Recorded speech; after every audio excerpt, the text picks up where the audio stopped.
আমাদের সামনে মোহতারাম ইঞ্জিনিয়ার সাহেব বসে আছেন।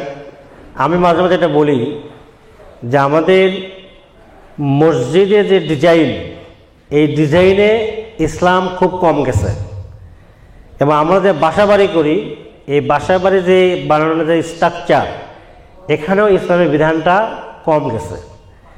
যেমন মনে করেন একটা মসজিদ করলে লাইনের ভেতরে আপনি খুঁটি রাখতে পারবেন না। বাংলাদেশের অধিকাংশ মসজিদগুলোর ভেতরে লাইনের ভেতরে কি আছে? কাতারের ভেতরে খুঁটি আছে। তার কারণ এগুলো যে ইঞ্জিনিয়াররা করছেন, তিনি ইঞ্জিনিয়ারের দৃষ্টিতে করছেন, কোরআন সুন্নাহর দৃষ্টিতে করেন নাই। বাসাগুলো ঠিক তেমনই।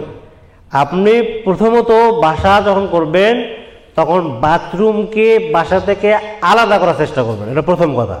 কারণ বাথরুম হলো শয়তানের জায়গা, আর বাসা হলো আপনার জায়গা। আপনি যদি নিরাপত্তা চান তাহলে আপনি এটাকে দূরে করা ভালো, যদি সম্ভব না হয়।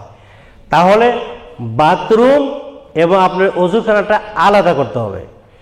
যদি আপনার আলাদা করা সম্ভব না হয়, অন্তত আপনাকে পর্দা দিয়ে এই বিষয়টাকে আলাদা করতে হবে।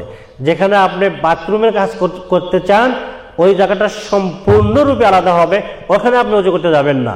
বাকি যে জায়গাটা আছে আপনি ওই জায়গায় উজু করবেন। সুতরাং যে ভাইটি বলছেন যেখানে বিসমিল্লাহ বলা যাবে না, এই কথাটি তার ঠিক আছে। আবার আপনি উজু করতে পারবেন না, এ কথাটাও ঠিক নাই। আপনি উজু করতে পারবেন, তবে আপনি বাথরুমটার ভেতরে পার্টিশন দিয়ে দেবেন অথবা আপনি পর্দা দিয়ে দেবেন। এইভাবে বাসাটা করা উচিত, কিন্তু এভাবে করা হচ্ছে না।